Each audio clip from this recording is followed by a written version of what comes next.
is, today's the first day we scrimmaged, but all we've done is just put in some offensive stuff. We haven't talked anything about defense or anything, but I do think there's some good things that's happened. I think the guys are getting more comfortable on how to play offensively and where the shots are coming from. So it's been a good 10 practices for us.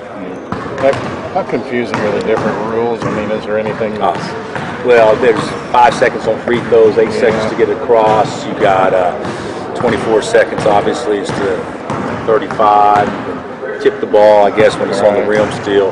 We hadn't talked about any of that stuff. So we'll get stung on the 24-second clock. I don't think the other things will bother us much. Coach, is there something that you really want to get out of this for your team? Maybe there might be a few things, but anything really that you'd like to see happen? Well, what we've gotten out of it, we've already gotten out of it. That's practice. So, our guys do work hard for the most part, and we've done a lot of offensive breakdown stuff, a lot in practices. So the biggest thing is I want to give us the best chance to win games in early November, because we got some big ones in early November. I think with 8 freshmen, I think this gives us a better chance. Deere seemed to have a nice little scrimmage today. How much does he improve? Well, today was his best. You saw him on his best day. So the Deere has been hot and cold, to say the least. But today he was much better, and he's had a problems passing the ball all over the place. But today he practiced scrimmage pretty well. So, he's fast. He can make a shot.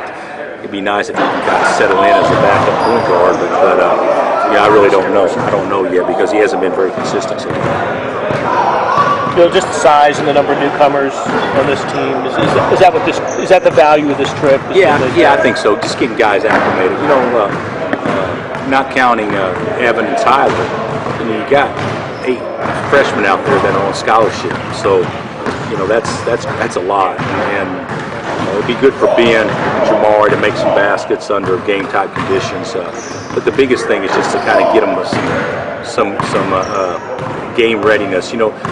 Last year, Withy hadn't played a lick, and then we sent him overseas with the touring team. It's amazing to me how much his confidence shot up by just seeing the ball go in the hole. And hopefully that'll be the same with these guys. Do you remember the Canadian trip 4 years ago? Was there great value to that? There really was. We were awful. I don't know if you guys remember, but the Twins weren't eligible yet, and I didn't let Sharon play.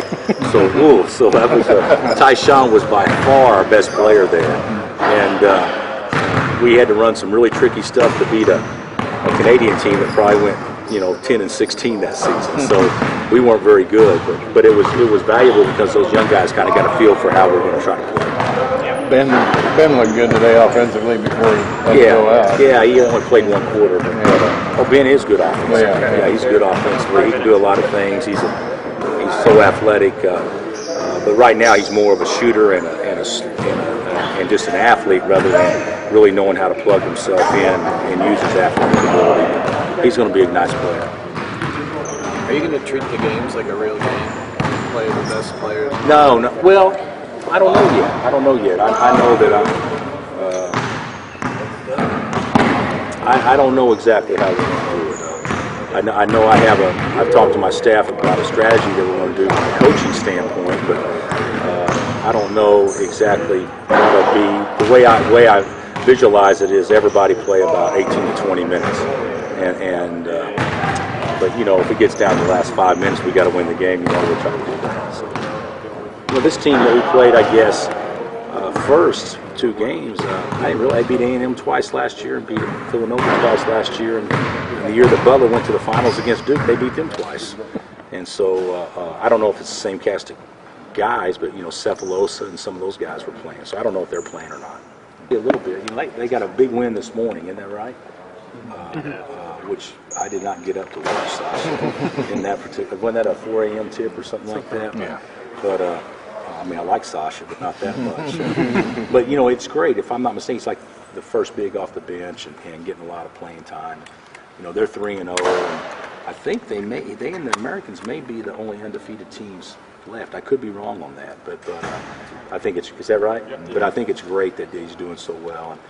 And I've got a kid, Robert Archibald, that's playing for Great Britain. That Great Britain's actually, they played well at times, and then of course Darren's playing. So But it's kind of interesting. It's interesting to see with that short 3-point line. If you make shots, you're not going to lose. If you don't make shots, it's anybody's game. I mean, and I assume that's what happened with Lithuania today. I don't know for sure, but I would assume that the Americans didn't quite shoot the ball well today. Yeah, they're 2 for 22. I Yeah, think, at yeah, one point. yeah. So that's the difference right there. Yeah.